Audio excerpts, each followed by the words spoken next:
Trump has promised to carry out the largest deportation operation in U.S. history. And before those operations begin, some migrants are already choosing to leave the country voluntarily. News Nation's Jorge Ventura joins us live from San Antonio, Texas this morning with more on this story. Jorge, how many migrants are we actually seeing doing this, leaving voluntarily?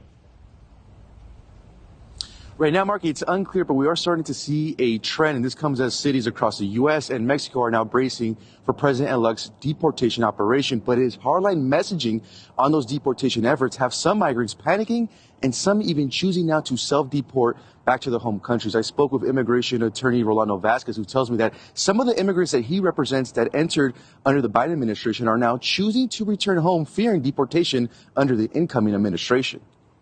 Just as recent as yesterday, they notified me that they're going to depart the country voluntarily, and understanding that, the Trump administration is going to carry through on their promises.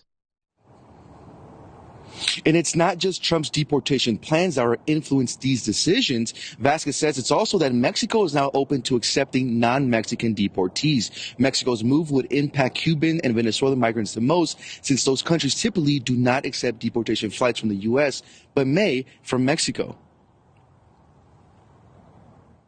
This is causing for many migrants to leave on their own, knowing that they're either going to be deported to their home country or be deported to Mexico.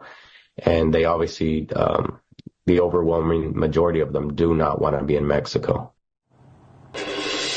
And my sources in Mexico tell me that it's likely that cartels and smugglers will exploit, kidnap, and extort those newly deported migrants. As of right now, it's unclear if Mexico has a plan to protect those deported migrants, Marky. Yeah, border's about to change on Monday. At least that's what voters were promised. Jorge Ventura, thank you so much, live from San Antonio this morning.